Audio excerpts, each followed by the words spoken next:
So, hi, I hope that you can hear me well. Can you all hear the microphone? I assume that's a yes. So, I'm Nikola, and today I'm going to talk you through a little journey that we had, and that is like, so how we basically learned to stop worrying and love the compilers. So, the first of all is, what is this talk about? So, what are some of the things that I'm going to mention here? So the first I'm going to do is like a quick high-level overview of Haskell and Elm. It's not strictly necessary, but it's a good idea to give you my perspective on the tools that we use and on those, as I like to call them, simply weapons of choice that we decided to use. The second key component, and possibly the ones that goes through the whole talk, is development automation. So you have to realize that I'm coming from an agency background, so a high turnaround of project is simply expected. And in such world, it's a huge quality to be able to effortlessly implement ideas and basically to move faster without breaking things. So I'm going to show you like some of the tools, technologies, and methodologies that we use in order to achieve those things. And one of the key components of the talk is going to be, so how do we get from the data model to the actual working code? And the idea behind it is we generate all the code required for data manipulation. So basically, usually when we start a new project, the first thing we, of course, do is try to model the domain in the most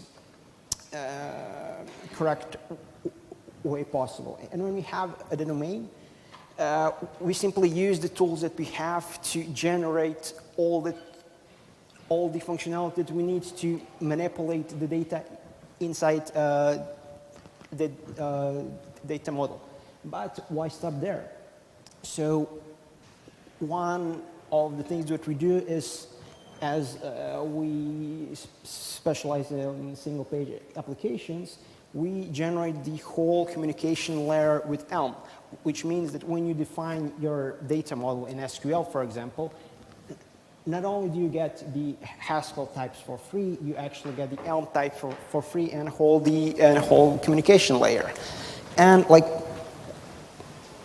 one of the cool things that I'll mention briefly at the end is you actually get a mock server, which means that you do not need to implement anything. Your front-end developer can basically start working immediately. And I'll touch briefly on the advantages of continuous integration, specifically when used in a strongly typed environment. So let's begin possibly with my favorite topic. So Haskell, the good parts, of course. So, as you all probably know, it's a statically typed language that is purely functional. And one of the things that I really love about Haskell, that it's unbelievably expressive. And it basically means to me that while working with it, I learn new vocabulary. I have new words to express meanings to some ideas, you know, like stuff like sum types, prog types, generalized algebraic data types, functors, monads, and all those cool stuff. It allows us to communicate ideas better.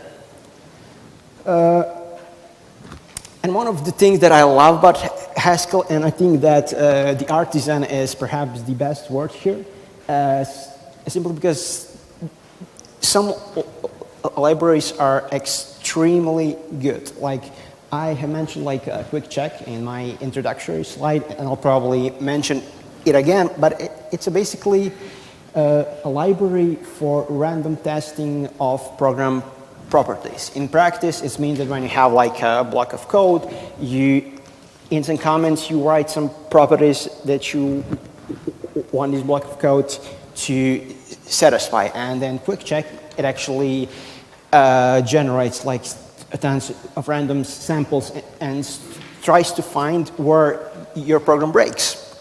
And the cool thing about that is if it fails, it actually tries to find the most sane failing case so you can actually debug it easily. If it compiles, it works. It's like one of the mottos of not only Haskell, but some other strongly typed functional languages. But the key point is perhaps not as intended, because one of the bugs, of course, that no compiler can catch are logical errors that simply humans make. And basically all that leads to, in my practice, to simply reduced maintenance and time to market. And what it means basically that if I want to refactor some code, I just like write what I want to do, and then I just fix the type errors. And it works. And it's like a pretty liberating experience when you're not actually fighting the compiler. You actually have the feeling like you and compiler are going together to a war, and I'll have the compiler has my back. But of course, not all is good in such promised land. As I mentioned before, that the Artisan is an excellent word for libraries, because it is in the end an underdeveloped ecosystem. Like simply, there are a few libraries that have excellent quality, but you can expect not to find a library for every use case. Of course, one of the things is that basically the Haskell has bad reputation. It simply does not have enough exposure. And I don't know like how many times when I said that I worked in Haskell, the first thing that people said to me, oh, that's an academic language. Well, yeah, like when you have like a public perception like that, it's kind of hard to change it. And part of it, it has a step learning curve. And it's mostly it's simply a different paradigm that we are used to. I started programming in an imperative style quite early. And when you make the switch to functional programming, it's the same switch which you have to do when you try to understand loops. And then when you try to understand recursions, it doesn't really happen by reading about it. You simply need to try it out. And when talking about functional paradigm, and like the best example is baking the cake or any food making recipe. So we are both used to give and receive sequential instructions. And the recipes are the perfect example of that. You have like a set of steps that you follow.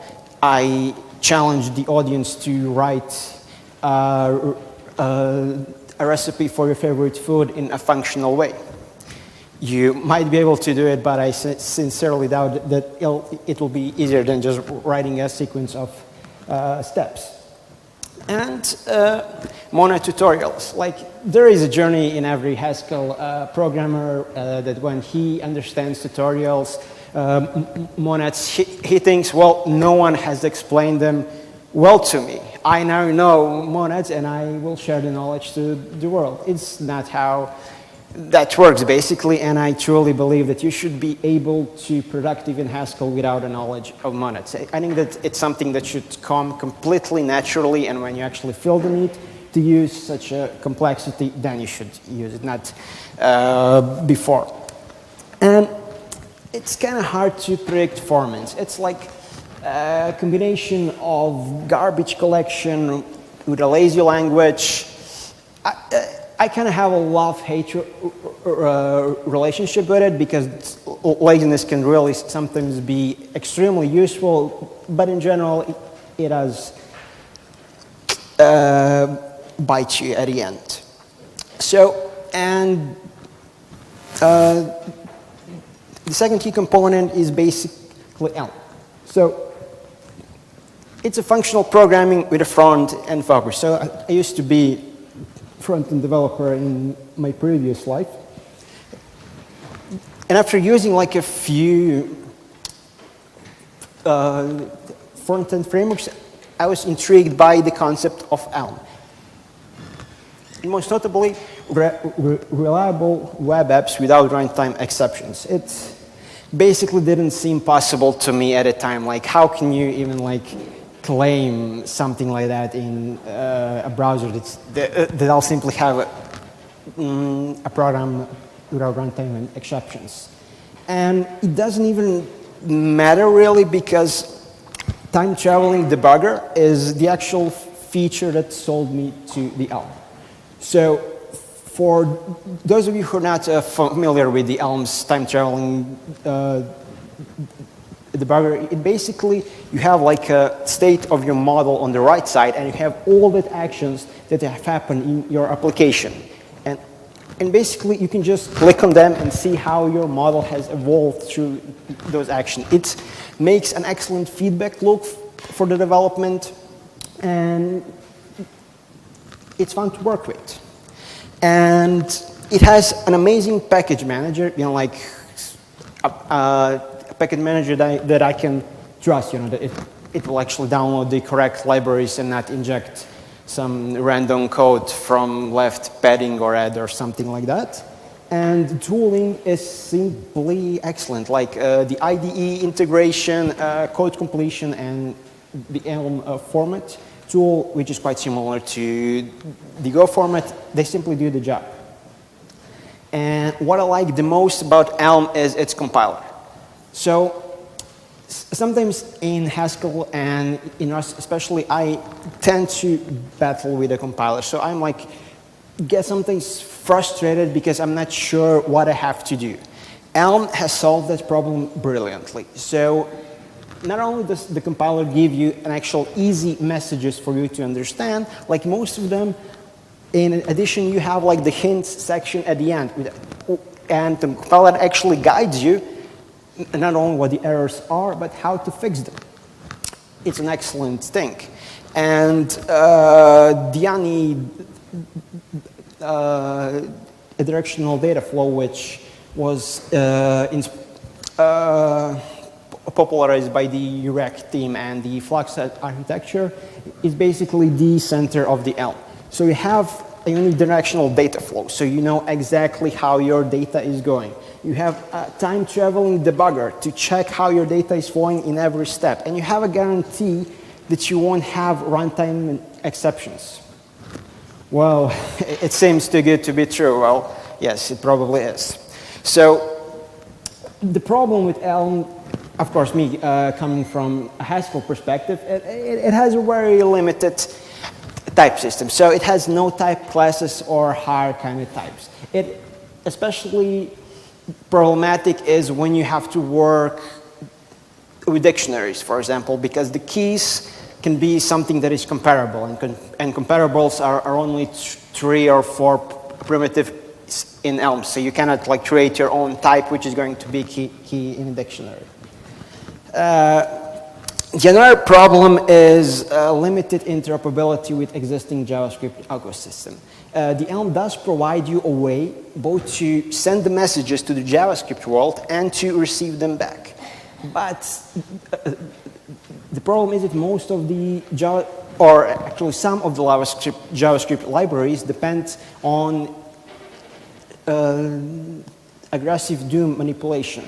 And combined with the Elm virtual DOM, it's something that in practice has shown that had some problems, so I strongly suggest to avoid it. Since it's a pretty, again, new language and not many people are familiar with it and using it, it has an underdeveloped ecosystem. And of course, it's simply a different paradigm, so learning curve is expected. But anyway, the idea was here, okay, so we have those functional programming, and we have some like good parts of the languages. So is there a way to utilize those good parts to manage complexity in a system? So like one of the best things is like pure functions, as we all know. Like the pure functions, they cannot delete your database. They cannot fire a bomb or a gun. You know what they're going to do. They're deterministic, and you have reproducibility by default. But as we all know, like real world does not work like that. Like nothing is pure. So we need to figure out a good way to do impure stuff. So how to manage effects in the most abstract way possible. So, and the thing that it's not strictly related to the functional programming, but really like we try to delegate whenever we can to the CI. Like CI is an excellent tool. We have it on every commit. It simply does like so many things for you. So let's focus on the second problem. So figure out a way to do impure stuff. So how do we manage effects? So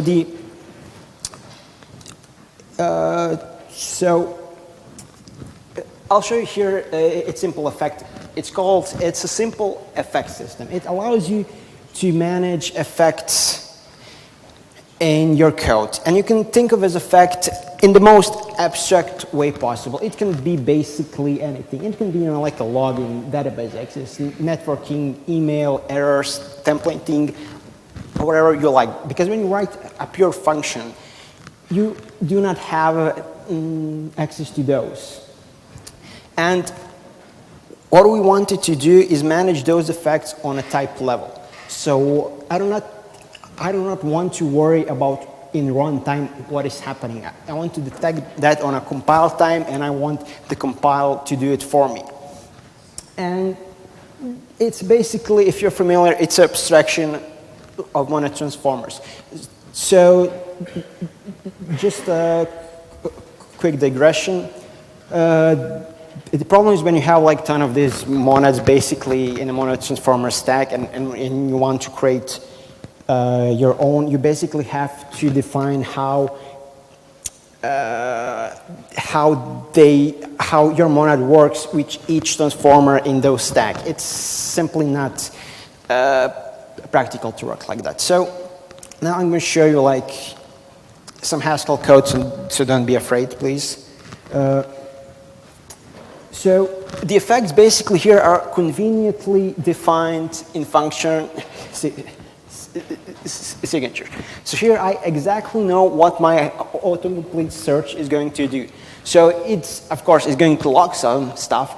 It's going to talk to a product data provider, and it's going to probably extract some images for those products. And one of the cool things is, okay, so what happens if I like write a function and I do not specify an effect, and I, for example, forget to specify an effect? Well, you get something like this, which is really useful during the development because you know exactly which effects are going to happen where, and it's like simply saved us so many times. But a more interesting part is the code generation. So as I mentioned in the beginning, the idea was to start from your data model. And for our data model, we use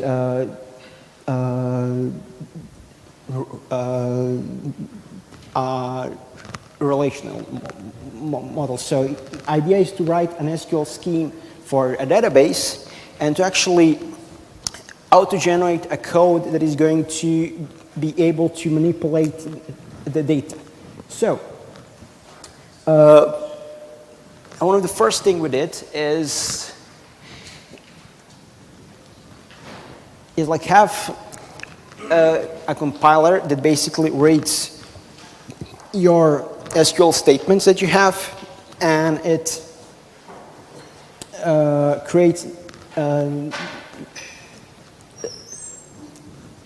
data type out of those. And then we added a second step, which we like to call a semantic compiler. It actually interprets those statements and gives you a full like schema, so you can query it. Okay, so what tables do I have? What are my primary keys, column constraints, and all of those stuff. You have like a query-like language that will show like few statements, but the end goal was to have like a front end for type-safe schema exploration. So in the future, one of the things that we plan to do is, for example, add a parser for slow statements in the PostgreSQL, for example. So this system will be able to suggest to you, okay, it might be wise to create an index here because you will speed up most of your slow statements. And like, it's basically just a bunch, like of useful functions that we needed in order to build the second thing. And it's basically a database first ORM. So the couple of key things that I wanted to do is ease of use for most common use cases. We want the type safety and flexibility. So this like ORM should prevent you from doing senseless queries, but then again, if you know what you're doing, you should be able to tell it, trust me, I know what I'm doing, do not bother me. And the ability to debug, I'll show you like a quick example of what I mean. And the idea was to generate Haskell data types with standard instances. So you get read, show, generic JSON. You basically get all of those for free. And what you can do then is focus on business logic. So we have tried to eliminate all the boilerplate code that we always have to do. So basically, you have your SQL schema.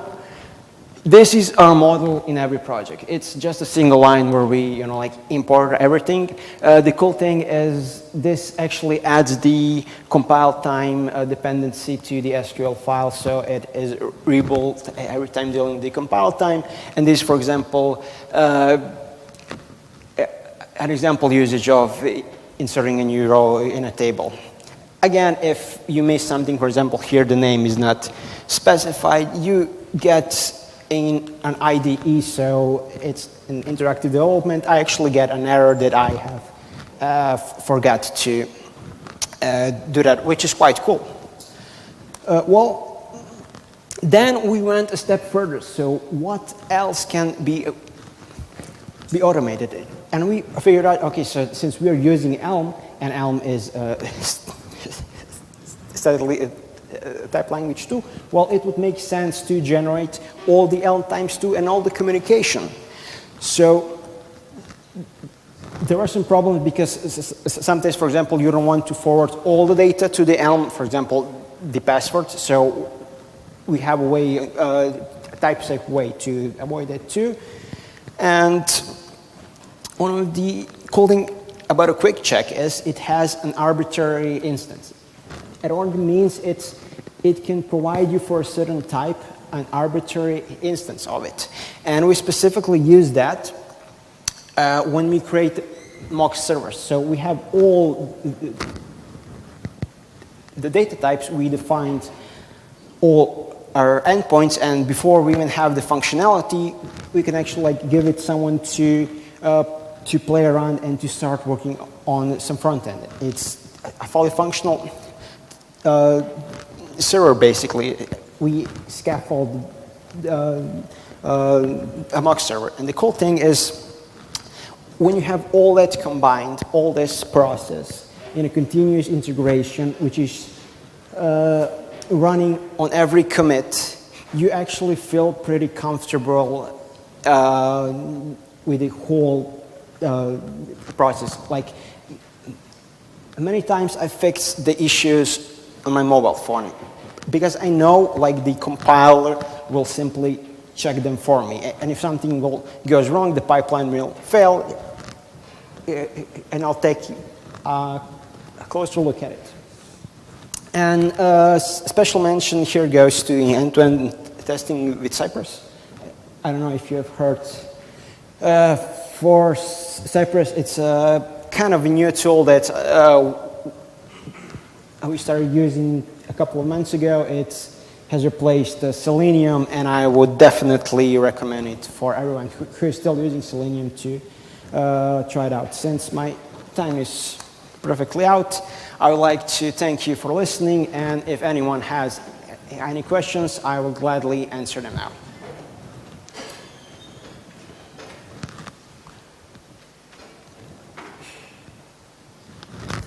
Excellent.